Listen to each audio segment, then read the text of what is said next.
your understanding of organizational behavior. Talk about 50 people. There's 1.5 million. I see That was what we Friday contacted. Okay. Sarah Mohammed. Please mute your mic so that mute your mics. Okay, thank you. So Yakub Happiness. Okay, Tony said the way things are done. All right. Yakub Happiness said the study of how individuals, groups, and structure of an organization affect behavior in the workplace to improve effectiveness. That is a wonderful description. All right. Idemudia Victor said the way things are done in an organization. That's correct. James Ono said organizational behavior is the code of conduct as it relates to how they relate within the organization. Okay, that's fine.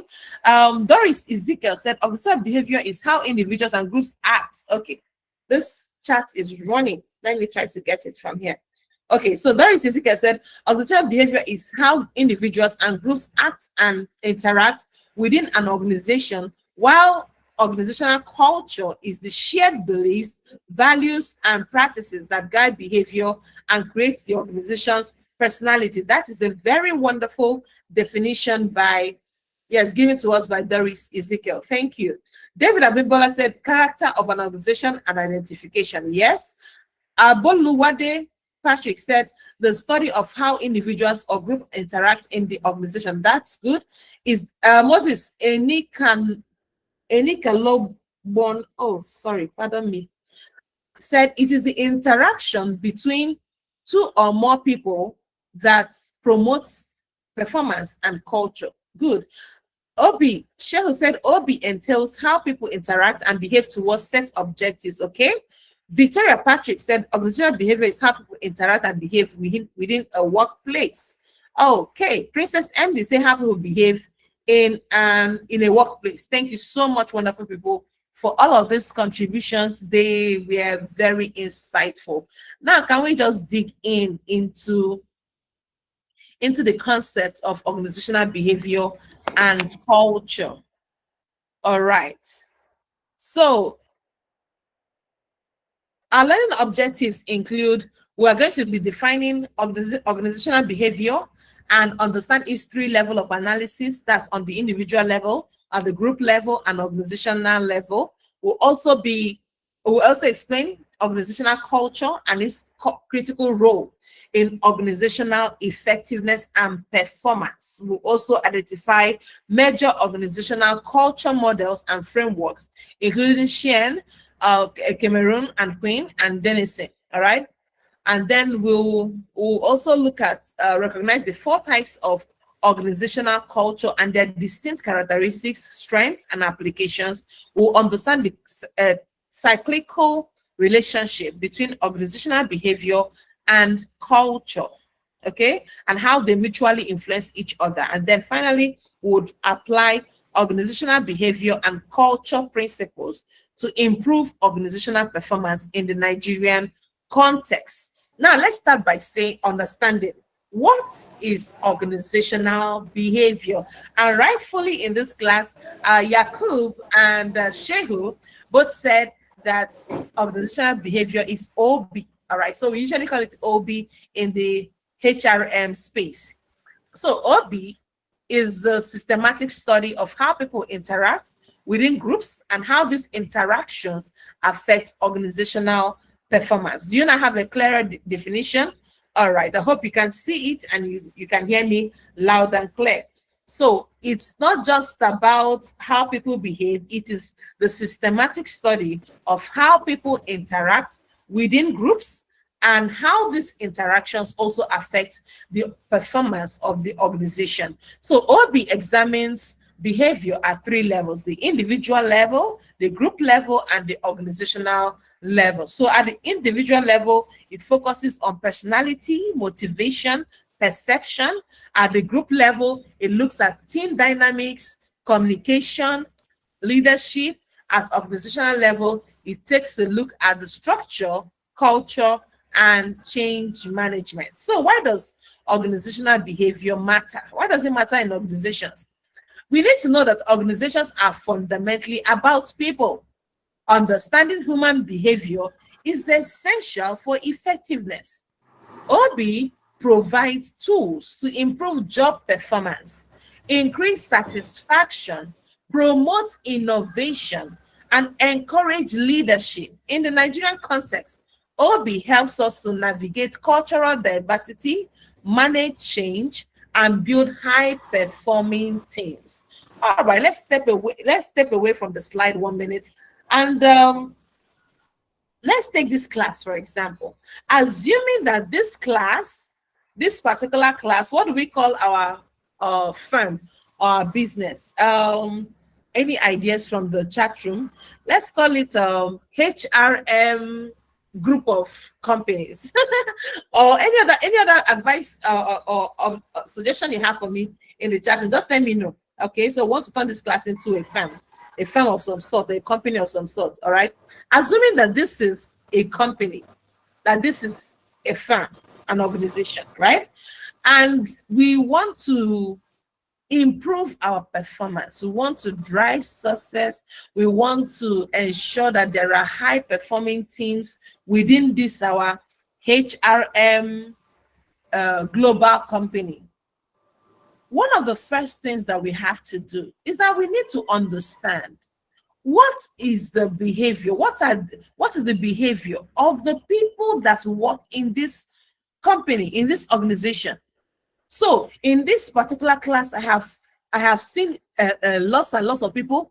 I know that Ms. Dagon is almost always the first to comment or respond. Okay, so I've noticed that Doris Ezekiel has attention for detail. Okay, and there are so many people in this class. I noticed that Yakub Happiness is always writing very, very fast, always typing very, very fast. You see, in any organization, you need to understand what is the behavior of the individuals within the organization, not just the individuals, the group, because sometimes a person's individual behavior can be different, but when they are in a group, it is also different. Let me give an example. How many of you know that friend that when they are talking with you, they talk normal, they just normal with their normal voice, but the moment you are in public or with somebody or somebody else comes in, their voice changes? Who has noticed that? Do you have a friend like that? So we'll say it's not my friend, but do you know anybody like that? Even if it's not your friend, do you know anybody like that? That they will be doing something in a particular way, they will just be like their normal self, but the moment somebody comes in, or the moment they're in public, or the moment they're in a group, they begin to they adjust their voice somehow. They don't even talk the same way they normally talk or the same way they normally gist. Who has noticed that? Okay, let me not call it your friend, because some of them will say, no, it's not my friend though. Who has noticed that person? Who has noticed that person? Let me know in the chat room. I'm looking at the chat room. That's how I communicate with you, so that we can have some form of orderliness. Okay, let me know in the chat room. I am waiting. Yes, by Abuja Market say I have noticed them. Oh, I am sure you have. Oh, Princess MD said I am that person. Princess, I feel like giving you a high five. Thank you for keeping it real, right? Yeah, Yakub Happiness said, ha, I have someone like that. I can imagine. Eti Ima Akman said, it's true. That's right. So this tells us that the way an individual behaves might slightly be different from the way they behave when they are in a group. Hajara Tunde Osho said, on some level, we all do it. Hajara, I could not agree with you more. All right? I totally agree, because everybody, even if you're not doing it now, there is a certain kind of group that you find yourself and you just respect yourself, you just comport yourself, even if you're naturally friendly, free-minded person, you just rearrange yourself. So I agree that some of us, all of us, at one point in time, we see ourselves doing it without even knowing that we're doing it. Yes, Mizin said they are within and without. Absolutely. Amanda said, I've noticed such. Good. Joy Ibrahim said, it's normal with all humans. Okay. Gloria Bay said, sounds like me. Gloria, that's wonderful. Thank you for being real. All right. Kemiyomi Amusa said, true. Yes. Okihire Moses said, human behavior is dynamic. I agree with you. Buy Abuja Market, say packaging will make you do it. This is Buy Abuja Market. We need to come and buy something from you. What are you selling, Seth? All right. So we need to understand that organizational behavior is so essential. When we understand how individuals behave within our organization, it will also help us to understand how groups behave and how the interaction within the groups, how it affects even the individual in the organization, and how it affects the organization as a whole. We'll also look at how organizational structure and culture affects even the individual interaction or behavior and the group interaction or behavior. So, based on research evidence, Samuel Oluwa said, I sometimes switch from being active to being passive if I observe that group interaction is not productive. Honestly, I tell you, there are some group interactions that when they start like this, you know that what are these people talking about? I don't have energy for this kind of conversation. You just go from active to passive. I think distance more times than I can even mention. So that's really true.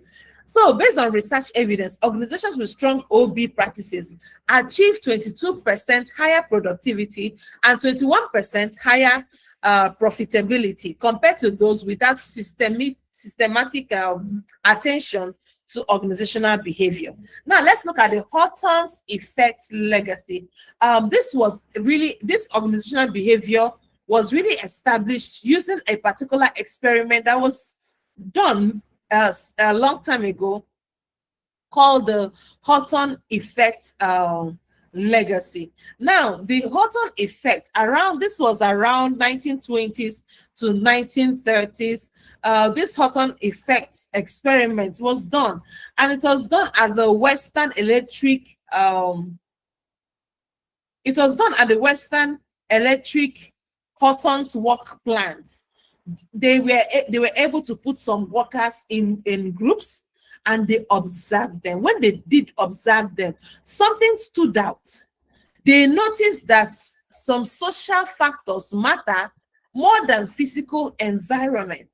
That was one of the things they noticed, because when they kept the people, when the people were alone, they were just busy doing working on their own. But when they were brought together, their attitude was also different. When the people also observed that they were being watched, the way they worked was not the same way they were working when they were on their own and nobody was watching them. So the Hawthorne effect, so they now called it the Hawthorne effect simply because it was like an experiment conducted to observe the behavior of workers in the workplace. All right. So this Hawthorne effect legacy describe that social factors such as relationship with co-workers, the feelings of being appreciated was more important and more. Wait, somebody's mic is on. Please, can you help us mute the mic? All right. That this was more important than the physical environment. This established OB as a legitimate field of study and the foundation of modern HR profession. So the key lesson that was gotten from the Hawthorne effect legacy is that people perform better when they feel valued and when they feel observed. So what they noticed that when the eyes were on them, they were working better. When they felt that people, that their leaders were going to reward them for what they were doing, they worked better, you know. So the key lesson that was learned from the Hawthorne's effect legacy is that people perform better when they feel valued or when they feel observed. So let's talk about the 3 levels of organizational behavior analysis. Remember, we're going to analyze this on 3 basic levels: the individual level, the group level, and the organizational level. So the first level, individual level, it focuses on personality traits and individual differences. You know, motivation theories such as Maslow's hierarchy. We know what Maslow said, that he grouped the needs in 5 categories and said that one of the needs, at one level, will have to be met before the other needs are met. So we have the psychological needs, we have the safety needs, we have the needs for belongingness, we have the needs for self-esteem, we now have the needs for self-actualization. And what Abraham Maslow was really trying to say was that the person who has need for safety, whether it is job safety, safety of life or property, will not leave that need and start talking about self-actualization. You know, these are on individual basis, which means that what I regard as important might not be what you regard as important in the now, right? So we look into other theories like the Herzberg's two-factor theory, the expectancy theory, and all of this. You know, perception and attitudes that shape workplace behavior. These are the things that we look at the individual level. Learning and development process, decision-making style, and cognitive biases, these are individually based. And job satisfaction, we cannot say that everybody in this organization, this is our HRM global firm, that everybody has the same level of job satisfaction. Well, in as much as I've seen the chat room, I've seen your comments, and people are saying they're enjoying my class and they love my class, I cannot say that everybody, like 100%, are all enjoying the class at the same level, with the same level of satisfaction, right?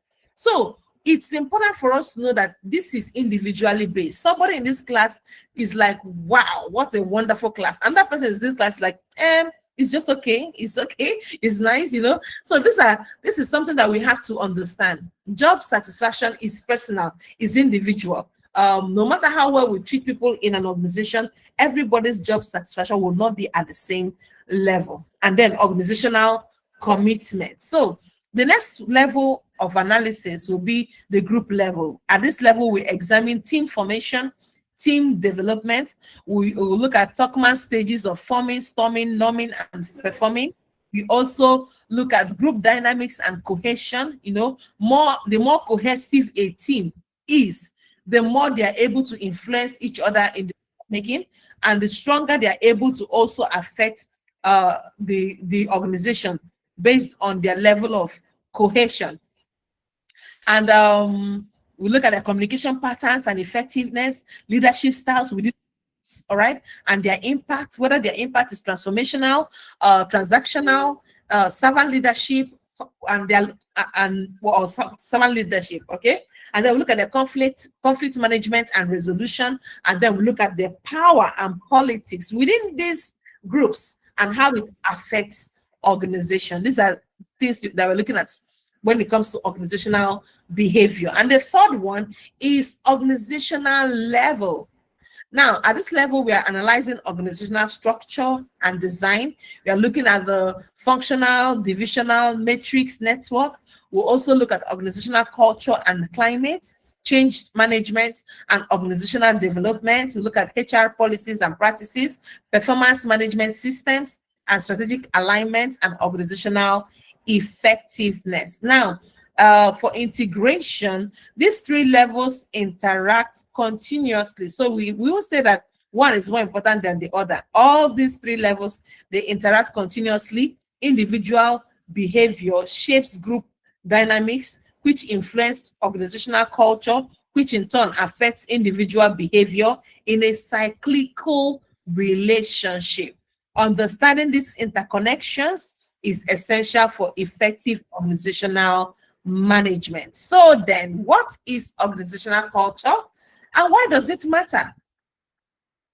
Organizational culture represents the shared values, beliefs, assumptions, and norms that shape how people behave in an organization. So initially, we talked about behavior. We said that this has to do with how people interact, all right, with each other within the organization. But there is something that makes them to interact the way they interact, and this is culture. Culture, you know, your belief will affect your reaction. If you believe a certain thing, it will show in what you are doing. If you have a particular assumption, if you have a particular value system, it will reflect in the way you behave within the organization. So we can say comfortably that organizational behavior and organizational culture are interconnected. They are linked. They affect each other, all right? So culture is the way we do things around here, while behavior is what we actually do. All right. So the unwritten rules that guide daily behavior and decision making is culture. Culture is the unwritten rules that guide daily behavior and decision making, because what we believe will determine what we do within the organization. Now let's talk about key characteristics of organizational culture. I'd like you to help me type in the chat room. What are the key characteristics of organizational culture? Type it in the chat room. I want to be sure you are following. If you can see my slide, please type it in the chat room. If you cannot see my slide, of course, you may not be able to know it until I begin to speak about it. So let me see those who can see our slides and those who cannot see the slides. So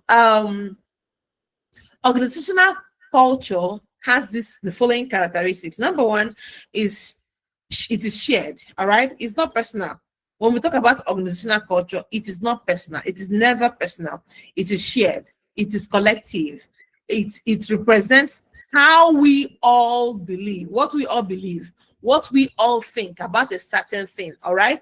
And it is also enduring, you know. Culture is relatively stable. It doesn't change tomorrow. We can't call it culture if people do this one thing today and tomorrow they change it to something else. It does not have rapid change.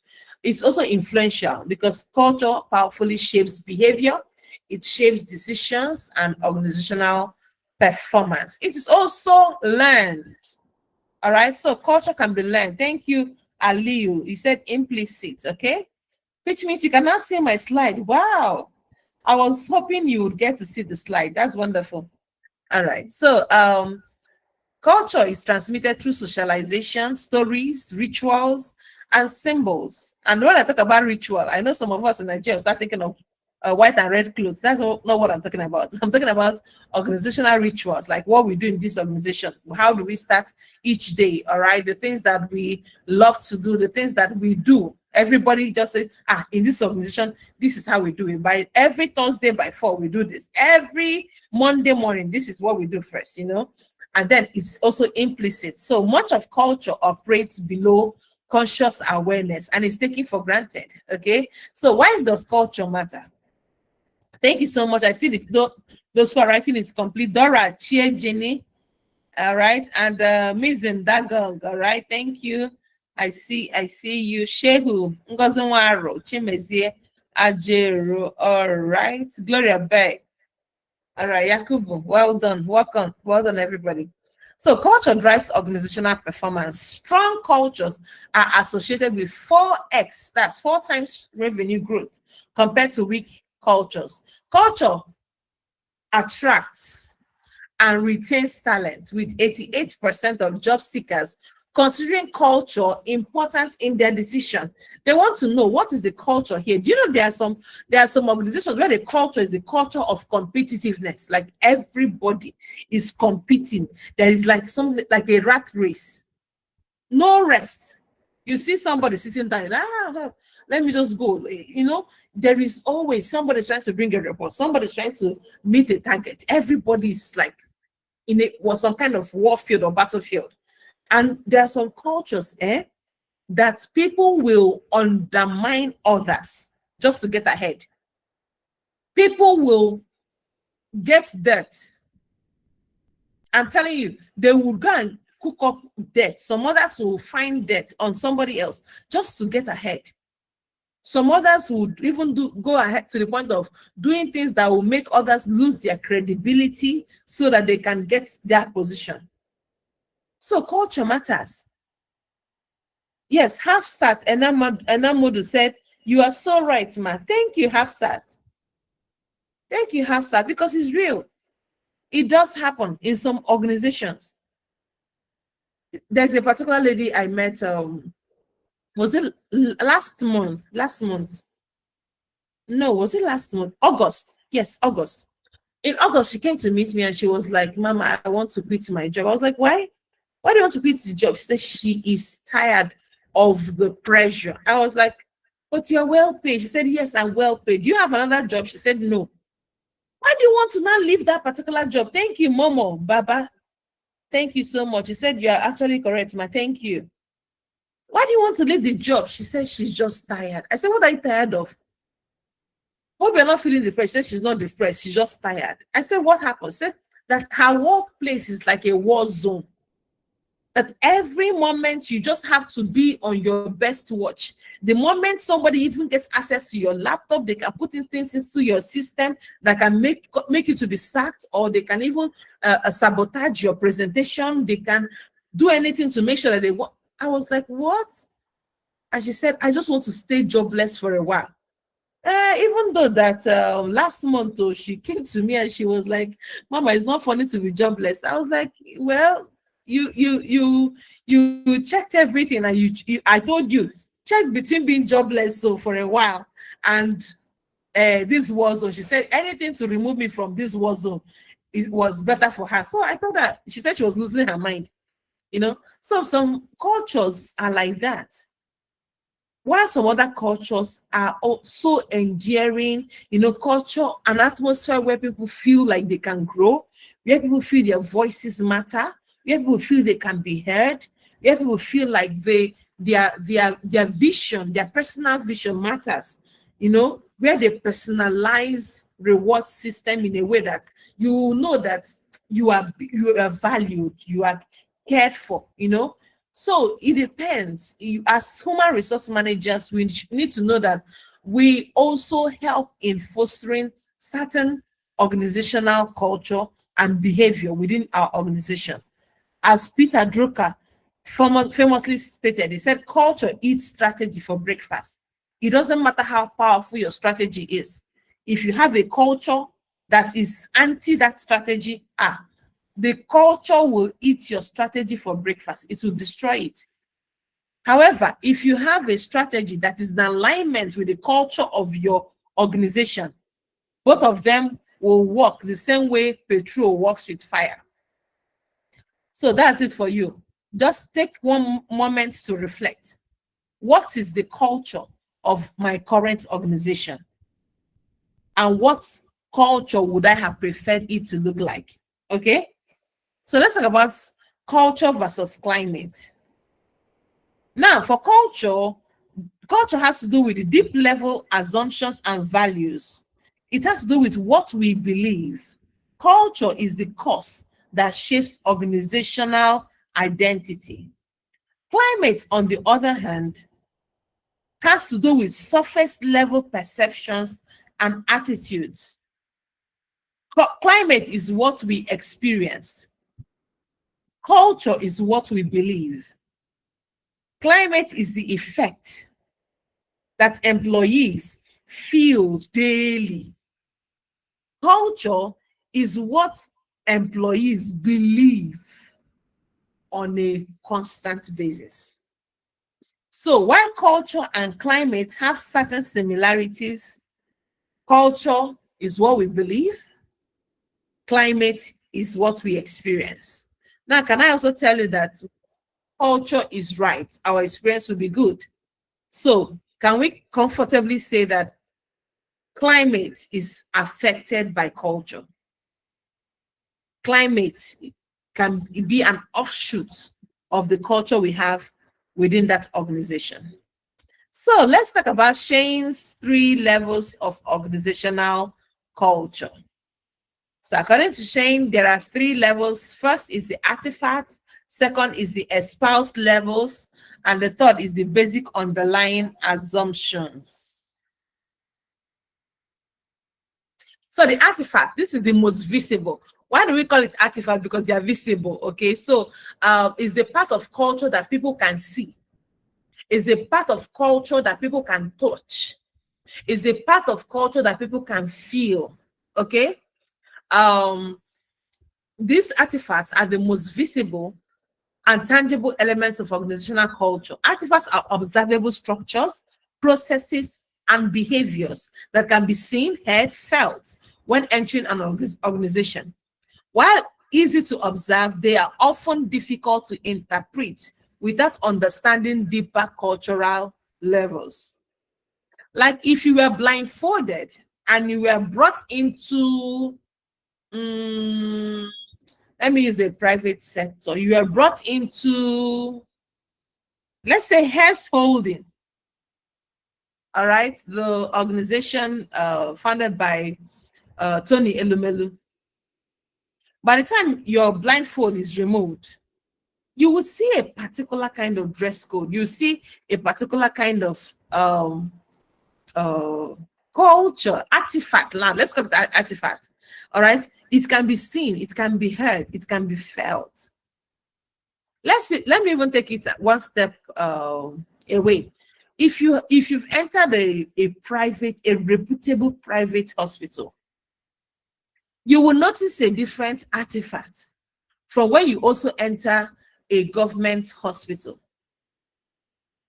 So as you're stepping in, what you feel will be different. Maybe when you enter a private hospital, somebody like tell you something like, good morning, madam, good afternoon, madam.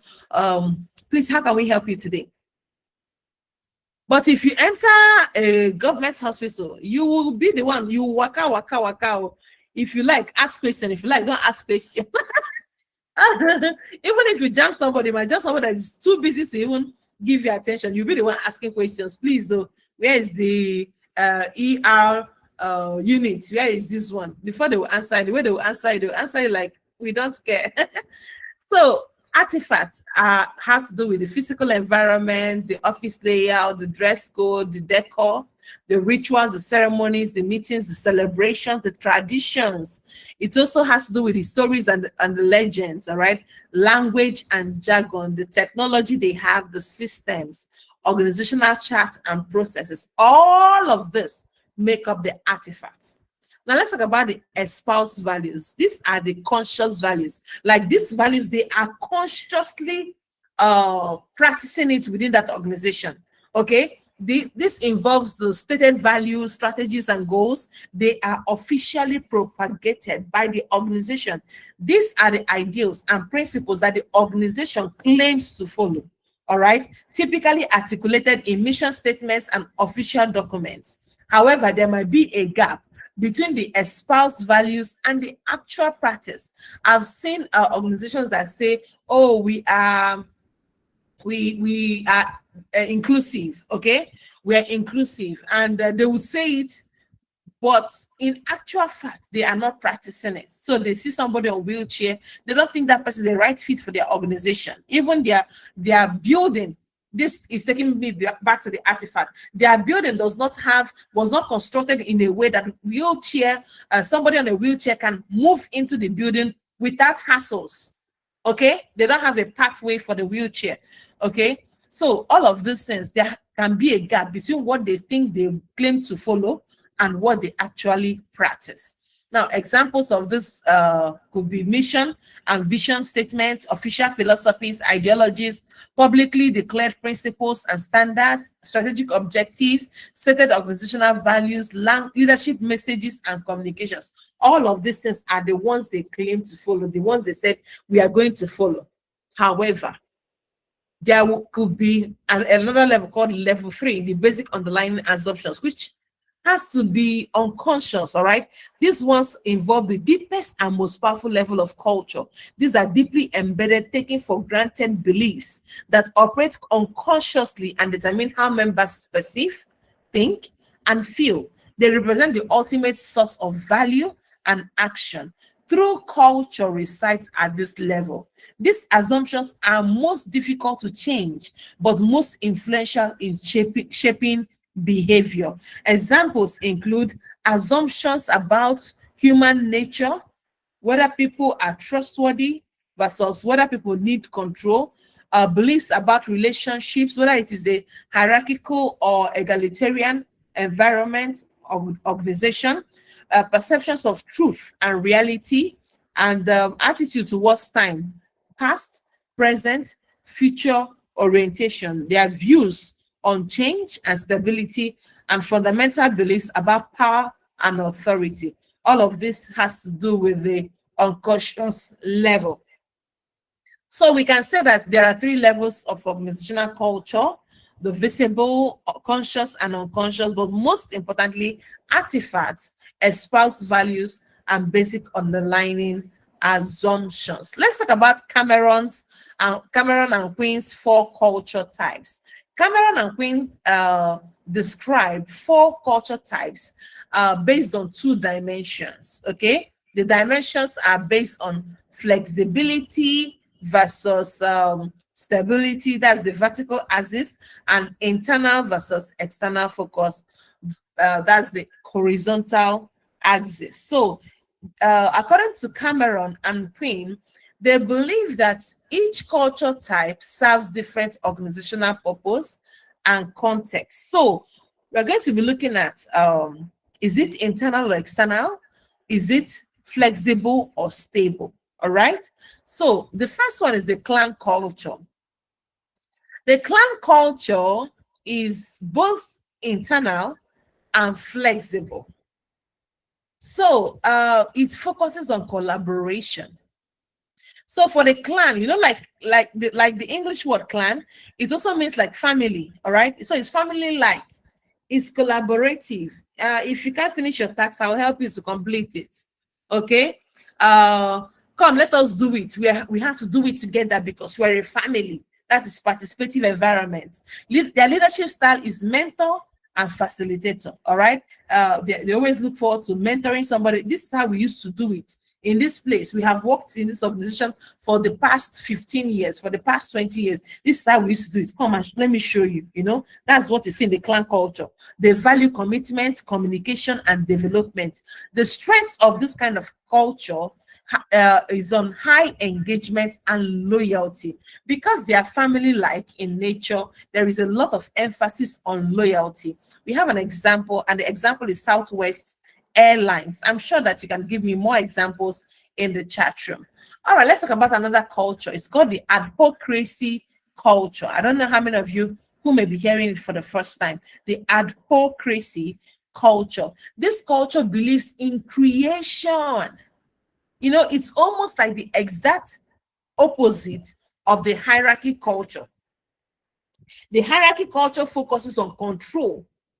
Meanwhile, the adhocracy culture focuses on creativity. You know, it wants everybody to innovate. It's dynamic, it's entrepreneurial. You know, even people who are within the organization, they encourage them to become, even though they are employees within the organization, they encourage them to become entrepreneurs. Not entrepreneurs, but entrepreneurs. You know, the environment is innovative in nature. Their leadership style is visionary. You can do it, you can get it, you can become all you want to be. All right. Even while working with this organization, they value innovation so much, they value transformation, and they value agility. You know, and then their strength is usually that they are highly adaptive and very, very competitive. Examples of this include Google and Apple. Now let's talk about hierarchy culture. This culture is the exact opposite of the adhocracy culture that we just talked about. This one, the focus is on control. So they focus on, they're both internal and stable. The focus is on structure. We have to do things according to the books, according to how it is written in our rules and regulations. It is controlled. It is efficient. It has efficient environment. The leadership style is coordinator and monitor. All right. They coordinate activities. They monitor the performance, you know, and then they value efficiency. They value consistency. They value rules and regulations. Just do it how you were asked to do it, according to the handbook, section 1, section 2. You know, you have to do it according to how it is written in the book.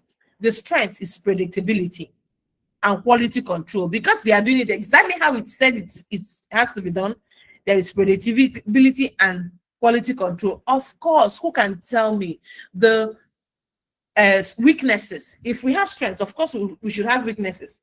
Tell me, what is the weakness of hierarchy culture? There is only one major thing I want to hear, I want to see. What is the weakness? What is the weakness? If the strength is this predictability and quality control, what is the likely weakness of the hierarchy culture? I'll be waiting to see your comment in the chat room.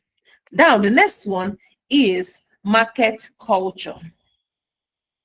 Yes, Oniboji, he said not flexible. All right, there is a particular word I'm looking for.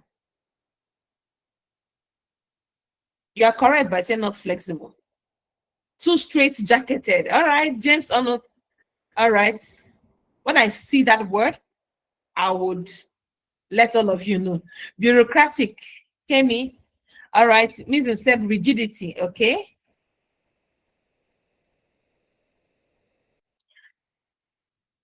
Okay, I'm waiting for more responses on that. The hierarchy culture, what is its major weakness? I agree. All your answers are correct. Let's not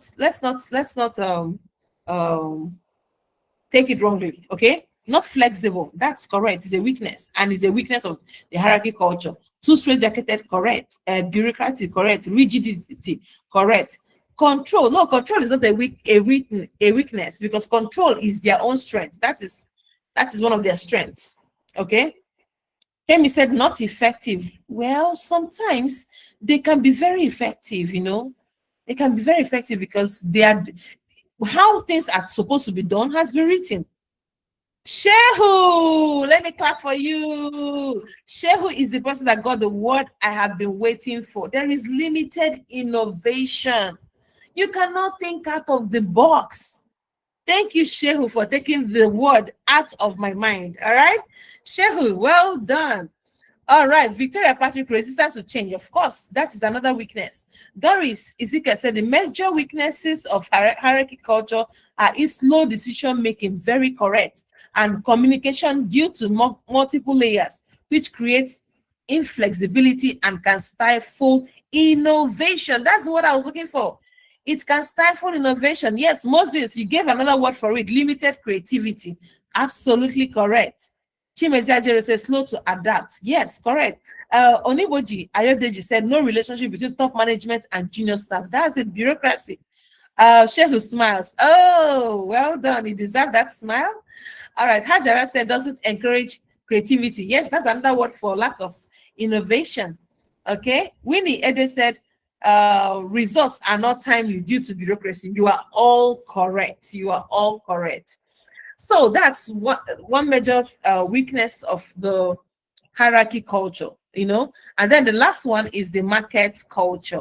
The market culture is, we'll call it complete, all right, because it's both external and stable. In the market culture, the results is results oriented.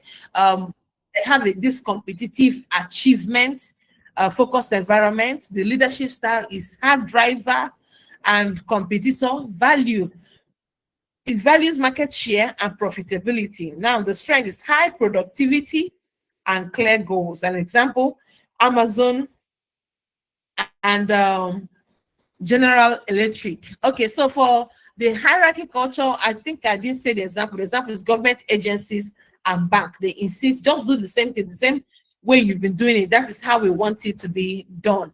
Now, the final model we'll be looking at is the model of Dennison. Dennison's model linking culture to performance. So he's still looking at the same internal and external and flexibility versus stable. So Dennison's model linking culture to performance. Number one is mission, strategic decision, a direction, and intent that provides clear organizational purpose, goals, and objectives. Okay, so its impact is that it provides meaning and direction, and it guides decision making. Second one is adaptability. This is the ability to respond to external environment through customer focus, market responsiveness, organizational learning, and continuous improvement. Now, its impact is that it enables competitive advantage and sustainability of any business, all right, or organization. Now, number three is involvement, employee engagement and empowerment through team orientation, collaboration, capability development, and fostering ownership, and responsibility. What is its impact? The impact is that it builds commitment, ownership, and organizational capability. This is how Denison's model links culture to performance. Denison believes that the mission of an organization will provide direction and help in decision making. Denison believes that adaptability will help an organization to gain competitive advantage and sustainability. Denison model also believes that involvement will build commitment, ownership, and organizational capability. Denison also believes that consistency, that is the core values and agreements with coordination and integration through predictable systems, will create stability, quality, and efficiency. So in essence, balance is key. Balance is key. That is what we must get out of all of this. Effective organizations balance all four traits, and different industries may emphasize different, but culture must align with strategy and environment. Okay, so let's look at the cyclical relationship between culture and behavior as we try to round off, because our break time is 1 and we don't have much time on our hands. So cyclical relationship between culture and behavior is that culture shapes behavior and behavior creates and reinforces culture. We've already said a lot about this, okay? Culture provides the context that influences how individuals and groups behave. Now, individuals and group behaviors accumulate to form cultural patterns. Now, what is this cyclical relationship? Culture influences what behaviors are rewarded and punished. Now, these rewards and punishments also shape. I want you to just take a paper on you and try to draw a cycle, like a life cycle. How many of you remember way back in secondary school, we were all made to draw the life cycle of the housefly and the life cycle of cockroach. I don't know what we eventually did with it in real life. So just draw a cycle, all right? Culture influences what behaviors are rewarded and punished, and then these rewards and punishments shape individual and group behavior, and then these repeated behaviors become embedded as cultural norms, and then norms solidify into values and assumptions. These deeper cultural elements then influence future behavior, and the cycle continues. So it's a cycle, all right? Creating self-reinforcing cultural patterns. Now, research evidence and implications. Organizations with aligned culture behavior show 30% higher employee engagement. Cultural behavior misalignment is the #1 cause of change initiative failure, with 70% failure rate. So to change culture, you must change behavior. To change behavior, you must address cultural context, and alignment between culture and behavior creates organizational effectiveness. So how is culture created? Founders' values and assumptions shape initial culture. This is also known as the founder DNA. So early success experiences become the way we do things. Leadership behavior and decisions model and reinforce culture. Critical incidents and how they are handled define cultural moments. Hiring and socialization practices transmit culture to new members. So, but if we want to maintain culture, how do we do it?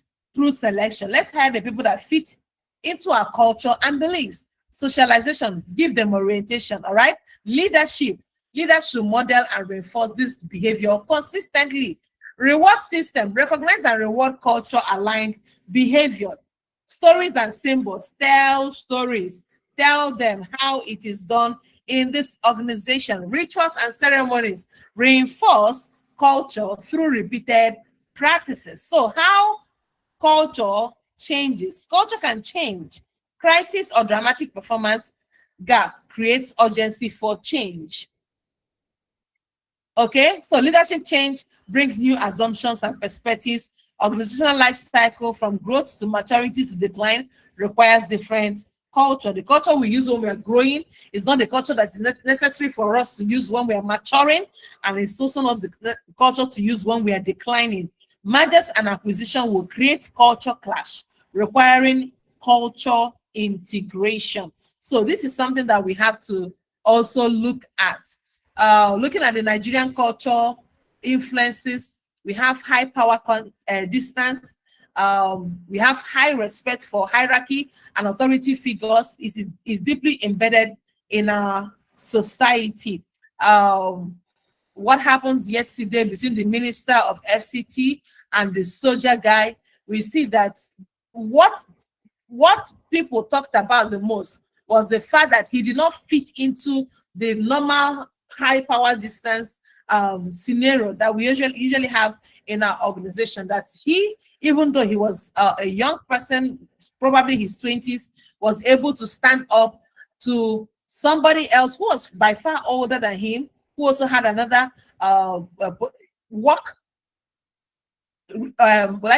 position granted him by the government, the same way with the soldier, but he was able to stand up for himself.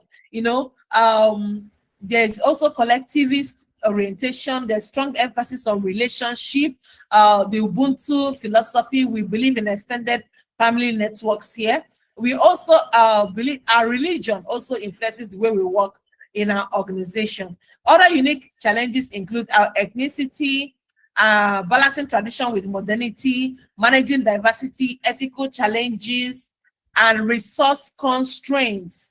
Now, the culture can help us to leverage on collectivism, because if teamwork makes the work better, right? If we work together, we achieve more. So we need to leverage on the collectivism that we have within our culture.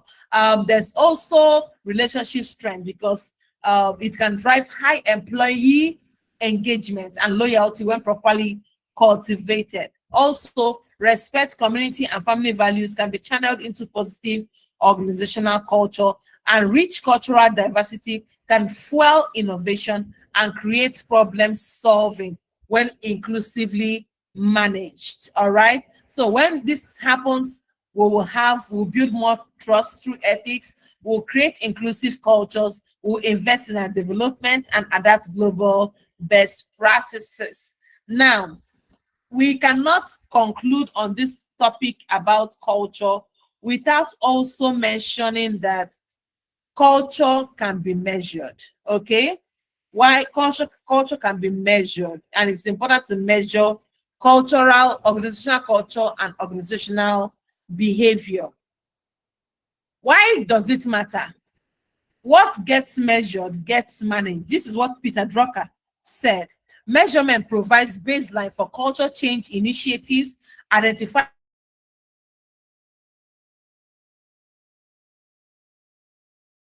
progress over time. So we have a few assessment tools for culture, and they include Organizational Culture Assessment Instrument, the OCAI, that's by Cameron and Quinn. We have the Denison's Organizational Culture Survey, the DOCS, and we have the OCI, that is the Organizational Culture Inventory by Cook and Lafferty. We have the Hofstede's Cultural Dimension Survey, comprises of 6 dimensions that is used to measure organizational culture. We have the Employee Engagement Survey, and we have the 360-degree feedback on cultural behaviors. All of this will help you to measure employee engagement, leadership effectiveness, collaboration metrics, and even talent metrics, all of that. Now we have the behavior assessment methods, okay, that you can use to measure organizational behavior. This includes the behavioral observation and ethnography, the performance reviews, performance competency assessments, the employee surveys on workplace behavior, the exit interviews and stay interviews, the focus groups and structured interviews, and even the analysis of HR metrics. That is looking at the turnover, the absenteeism, and the productivity. All of these things will help you to measure culture. As we begin to round up this class, obviously you can see that I'm practically racing. We need to look at current trends in the organizational behavior and culture. There are current trends, some of them we've talked about it, the hybrid and remote work culture, After COVID-19, there's accelerated shift from work to flexible work arrangements, purpose-driven culture. You know, employees, especially the younger generation, they are seeking meaning and purpose beyond profit. Money is not everything for everybody right now. I know that some of us will say, oh, we want money, but beyond money, some others really want to make a mark, all right? They want to create more impact in their environment, all right? Others, like the lady I talked about, her focus was on her well-being and her mental health. You know, there are cultures that support work-life integration, mental health awareness and support, burnout prevention and stress management will likely have more people than others. DEI is a major matter. Diversity, equity, and inclusion. We should be able to be inclusive, all right, as HR professionals. There is also need for agile and learning cultures. Looking at rapid change requires organizational agility and continuous learning. And then data-driven culture management is something we have to look into, because we need to leverage people analytics to understand culture and behavior patterns, and this is very necessary. All right, so as I round up, essential insights for managing culture and behavior. Organizational behavior is the foundation of organizational effectiveness. We must remember this, because if an organization must be effective, we have to ensure that the behavior is in alignment, okay? Culture is the invisible force that shapes everything. We have said this before. Culture also operates at 3 levels. We looked at Shane's 3 levels: the artifacts, the espoused values, and also the basic assumptions. And we also looked at Cameron's and Quinn's framework, the 4 culture types: clan, adhocracy, market, and hierarchy. Let me know in the chat room right now, how many types of culture do we have according to Cameron and Quinn? Please let me know in the comments section. Okay, behavior and culture are cyclically related. And then culture can be measured and managed.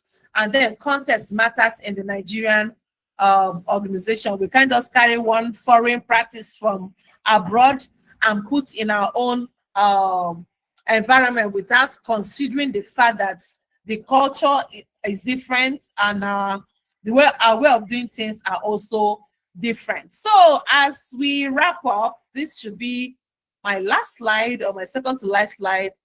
As human resource professionals in Nigerian MDAs and private sector organizations, you are the architects of organizational culture and the stewards of organizational behavior.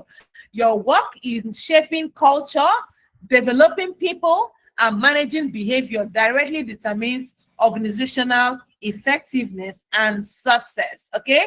You have a responsibility to build healthy, high-performing cultures that enable people to thrive and organizations to succeed. This requires deep understanding of OB principles, cultural dynamics, and evidence-based practices. It also requires the courage to challenge dysfunctional cultural patterns and champion positive change. So, master the fundamentals of organizational behavior and cultural theory, develop diagnostic skills to assess culture and behavior patterns, build change leadership capabilities to drive cultural transformation, align your HR systems and practices with desired culture, measure culture and behavior outcomes rigorously, stay current with evolving trends and best practices. Don't be a dinosaur. Adapt global knowledge to the Nigerian context, because the culture you build and the behaviors you enable will determine whether your organization attracts or retains top talent. How effectively your organization executes strategy, the level of employee engagement and well-being, your organization's capacity for innovation and adaptation, and ultimately your organization's performance and sustainability. Yeah, so the future of the organization depends on the culture you build and the behaviors you enable. Ask yourself, if you're in the leadership level, what culture am I building consciously or unconsciously? What behaviors am I enabling intentionally or unintentionally or inadvertently? You have the knowledge, the frameworks, and the tools. Now is the time to apply them with courage, with conviction, and with commitment to excellence. So thank you, everybody. This was a very, very beautiful class. I'm sure that most of you are already tired and it's time for our break. All right, so I'll be handing over to our executive director or our anchor, Mrs. Temi Lade. All right, so please, thank you everyone for joining this class. I hope you enjoyed the class. I hope I didn't bore you too much. I hope I didn't waste your time. I'm glad you all enjoyed this class. And I'm really grateful for your participation, for being active and agile in the chat room. Thank you for joining us, and thank you for being present. Please, I'd like to ask you one more time, please do everything in your power to get the certificates, all right? Make sure that you pay in for in fact, we have a special arrangement where you can pay instrumentally. That way you don't have to pay the bulk sum all at once, but you'll be given a certain time within which you are supposed to complete your payment. So please do make your payment and enjoy the rest of this session. This session continues throughout today till 4 p.m. It continues on to tomorrow and then till Friday. So thank you so much. I see your lovely emojis. Thank you. Thank you. Thank you. Thank you. Thank you. Thank you. Okay. Is asking for let's know how to for the payment, right? Okay, the next voice you're going to hear is going to tell you exactly how to make your payments and the way you can go about your instrumental. Okay, so but I want to just say thank you for being a part of this class. I hope you really enjoyed every bit of it. So grateful. Bye for now. Please, Executive Director, over to you. Thank you so much, Dr. Ifeoma Eze. This has been an amazing section. Please, can we one more time give her blowing appreciation? Let's just appreciate her real good. Let's just appreciate her real good. She was supposed to leave here by 12:30, but she had to make it all through today's time. Thank you so much, Doc. We sincerely appreciate all the good works. So before we let Prof go, can we please get one person who has really gotten something from this class to please give a vote of thanks to Doc before she goes? Can we just get a volunteer very quick and very fast?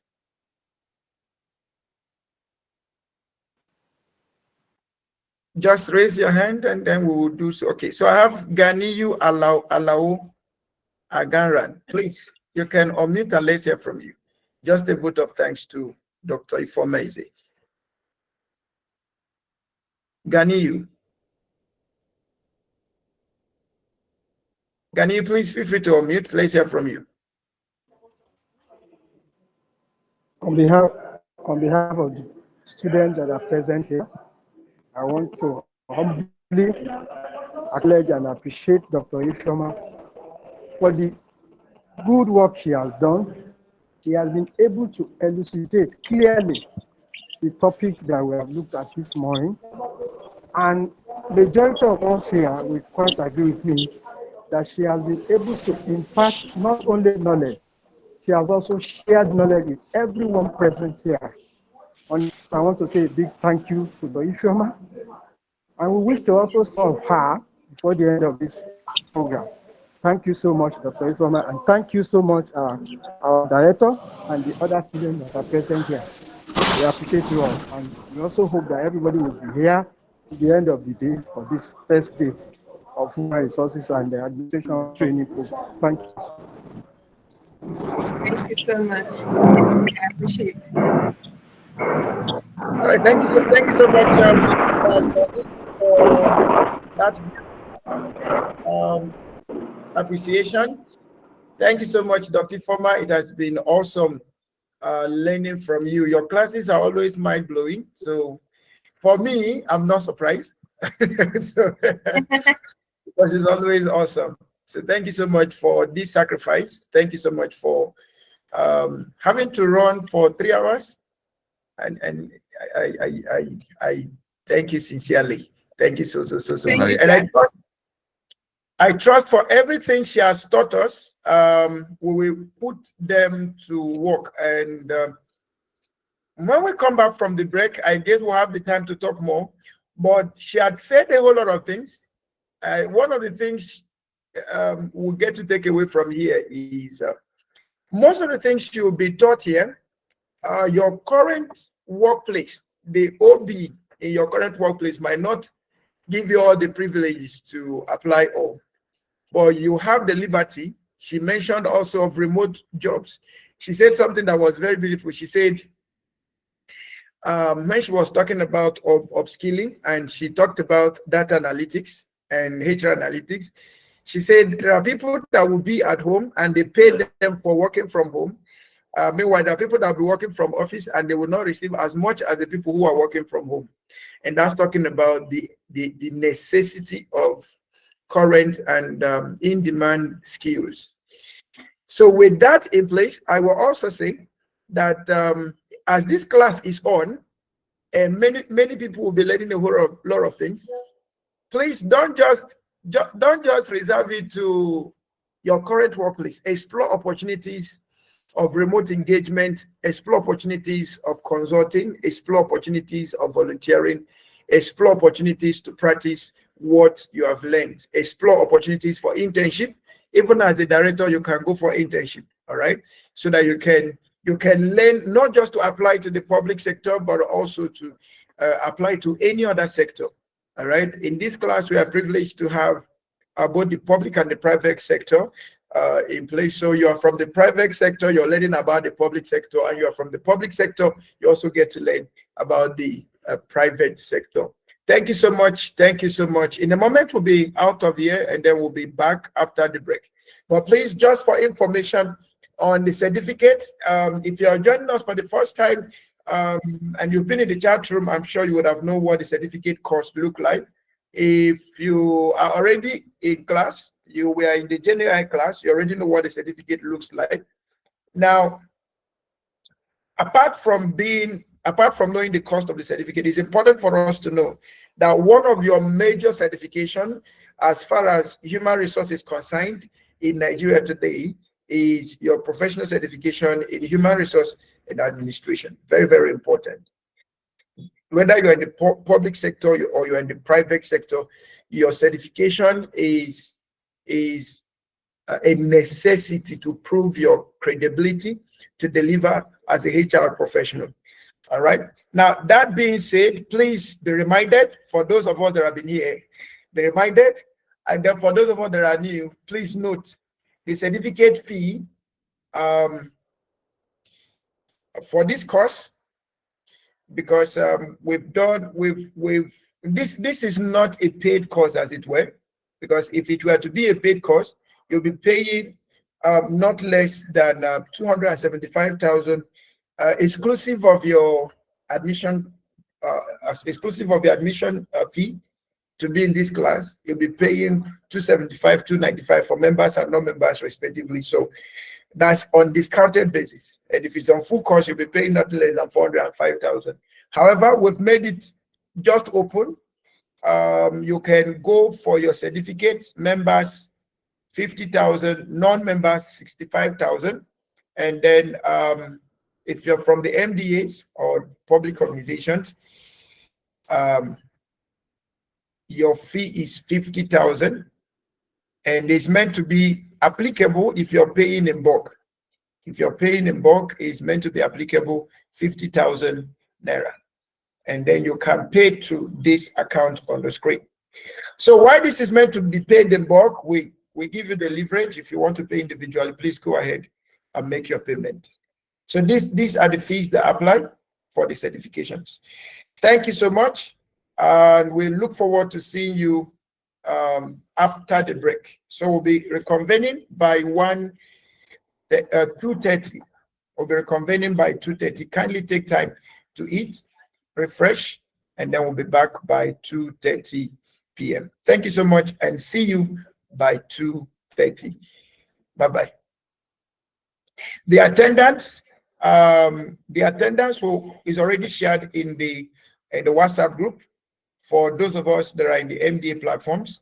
Why those of us that are not in the MDA platforms, if you're unable to fill your attendance, please kindly ensure that you chat us up privately for the attendance to be sent to you. So somebody is asking for the account details. Please, you can have a screenshot of this. You can have a screenshot of this in case you want to start making your payment. And it will also be posted in the group, in the WhatsApp group and other groups. Okay. Thank you so much, and see you by 2:30. God bless you, and do have a wonderful break.